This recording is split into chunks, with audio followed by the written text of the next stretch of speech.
You ever heard a harmonica scream? Not just whistle or hum, but scream, like it's fighting its way out of somebody's soul. I was maybe 9 when my uncle dropped the needle on an old Chess Records 45. No lyrics, just this wild electric sound cutting through the static. Juke. I didn't know who it was, but I never forgot that feeling. Turns out, that sound came from a man named Little Walter, a kid from Louisiana who made the harmonica howl like a lead guitar. Muddy Waters called him a genius. Mick Jagger said no one touched him. But if he was so great, why did he die alone, at 37, with no headstone? Let's go back to where it all blew wide open. This is the story the world buried, but we won't. Before he became Little Walter, he was Marion Walter Jacobs, born May 1st, 1930, in Marksville, Louisiana, a dusty town in the Jim Crow South where the blues weren't music, they were life. There was no formal training, no school of music, just hunger, instinct, and survival. He picked up the harmonica at 8, mimicking train whistles, preacher moans, and street corner cries. By the time most kids were playing stickball, Walter had already run away from home, traveling from New Orleans to Memphis to St. Louis, playing on sidewalks, in bars, anywhere the hat could catch coins. Walter wasn't just playing songs, he was studying sound, trying to figure out how this little tin box in his hands could compete with the big dogs, the guitars, the horns, the drums. He pushed his harmonica into microphones, then into amplifiers, and what came out was dirty, distorted, electric. It wasn't polite, but neither was life. By 15 or 16, he arrived in Chicago, a city pulsing with post-war blues, steel, sweat, and sound. He started jamming with local legends, catching the ear of anyone who heard that tone. Raw, fast, unpredictable. It didn't take long before the blues world started whispering, "Who is that kid?" He wasn't tall, he didn't talk much, but when he played, it was like lightning in a bottle, and everyone knew it. Still, he had no manager, no plan, no backup. Just a beat-up harp, a busted amp, and a chip on his shoulder the size of the Delta. So how did this teenage runaway from the back roads of Louisiana end up reshaping the sound of modern blues? When Little Walter hit Chicago, the blues had already carved out its place in the clubs and on the corners. But nobody had ever heard this before. He started out playing behind heavyweights like Sunnyland Slim, Jimmy Rogers, and eventually became the secret weapon in Muddy Waters' band. With Walter's harp screaming through the amp, Muddy's music had a new edge. Suddenly, people weren't just hearing the blues, they were feeling it in their bones. From 1948 to 1952, Little Walter helped define the Chess Records sound. But in 1952, he stepped out of the shadows and into history. That's when he dropped Juke. No lyrics, no intro, just a blast of harmonica that felt like a riot in a bottle. It was raw, swinging, and unapologetically electric. Juke hit #1 on the Billboard R&B chart, a first for an instrumental harmonica track. He wasn't just a sideman anymore, he was a star. And he didn't stop there. Track after track, he redefined what a harmonica could do. Sad hours, melancholic and brooding, the sound of a man swallowing pain. Off the wall, fast, furious, and full of swagger.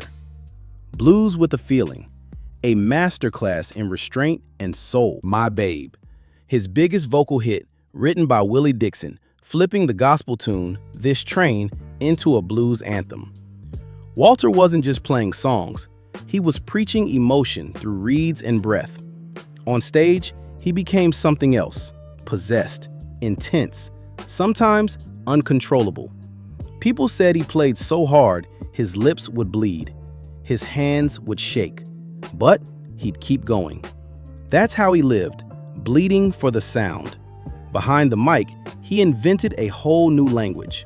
He'd cup the harmonica with both hands, shove it into a vintage green bullet mic, and distort it through a tube amplifier, creating an effect that sounded more like a saxophone than anything folks had heard.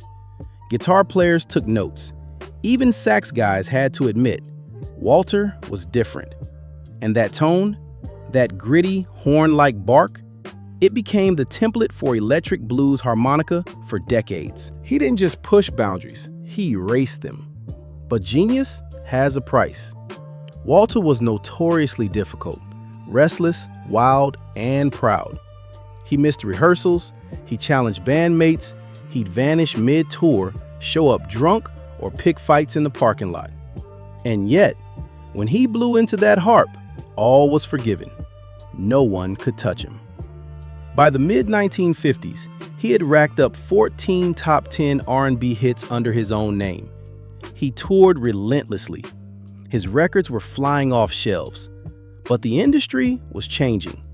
The chart started leaning towards smoother soul sounds, and Little Walter's rough edges didn't fit so cleanly anymore. He tried to adapt, adding new instruments, changing arrangements, but the magic started slipping through his fingers. The same passion that drove him to the top was also tearing him apart. Even so, every harmonicist who came after him, Junior Wells, James Cotton, Kim Wilson, owed him everything. Walter had already built the blueprint. He was the one who made the harmonica sing, scream, cry, and soar. He didn't just change blues, he electrified it. For all his brilliance, Little Walter was his own worst enemy. He was notoriously short-tempered, a firecracker with a bottle in one hand and a chip on his shoulder the size of the Mississippi. If he felt disrespected, he'd let you know. Fist first, words later. Bar fights weren't occasional, they were routine. Fellow musicians learned to keep their distance when Walter was in a mood. And when the applause died down, the silence ate him alive. He turned to alcohol to fill the gaps. Violence became his language when words failed. Even his closest allies, like Muddy Waters, started to distance themselves. Chess Records, once proud to call him their breakout star, began to worry. Missed sessions, erratic behavior, fights in and out of the studio. He was losing more than just gigs. He was losing himself. By the early 1960s, the hits stopped coming. Radio moved on to cleaner, polished soul and Motown sounds. Walter's harmonica, once the voice of the street, now sounded too raw for the mainstream. His volatile ways, once tolerated for the genius they came with, now just seemed dangerous. He bounced from gig to gig, no longer a star, just a legend some folks remembered. Others had never heard of him. Still, he played. In clubs, in dives, in any room with a working mic and an audience of more than two. But behind the music was a man unraveling. What happens when the thing that gave you purpose, your sound, your fire, starts to fade? And worse, when you are the one burning it down. By the late 1960s, Little Walter was no longer packing venues. The teenager who once lit up the charts with Juke was now playing in backroom bars and small clubs, surviving on reputation and scraps of recognition. His health was fading. Years of hard drinking, bar fights, and unhealed wounds had taken their toll. But he wouldn't stop. He couldn't. The harmonica was the last thing he had left that made sense. He still played with fury, even when his hands trembled and his breath came harder. On February 14, 1968, Walter performed one last set in Chicago. After the gig, he got into a fight. Again. Accounts vary, but most agree it wasn't a brutal beating, just another scuffle, the kind Walter had walked away from 100 times before. But this time, something was different. The next day, February 15th, Little Walter died in his sleep at the home of a girlfriend. The coroner listed the cause as coronary thrombosis, a heart attack. But those who knew him believed the blows from the previous night had weakened him fatally. The years of wear, trauma, and unchecked pain finally caught up. He was just 37 years old. And then came the silence. No headlines, no public funeral, no tribute concerts. For years, he didn't even have a headstone. He was buried in St. Mary's Cemetery in Evergreen Park, his grave unmarked until a group of fans and blues historians pooled money to place a marker more than 20 years later in 1991. The man who electrified the harmonica vanished with barely a whisper. How does a musical revolution die without even a name on stone? And why did we let that happen? Though the world forgot Little Walter in life, it couldn't ignore him forever. In 1980, over a decade after his death, he was inducted into the Blues Hall of Fame, among its very first honorees. That same year, harmonica players across America and Europe began rediscovering his recordings, studying his phrasing like sacred scripture. Mick Jagger, who built the Rolling Stones on blues foundation, once called Walter the best harp player there ever was. Kim Wilson, frontman of the fabulous Thunderbirds, credits Walter with shaping his entire approach. Even artists outside the blues, Paul Butterfield, Charlie Musselwhite, John Popper, have all pointed back to one name, Little Walter. His playing style became the gold standard. Every time someone cups a harmonica to a mic, rides a tube amp into distortion, or bends a note until it wails with pain, that's Walter.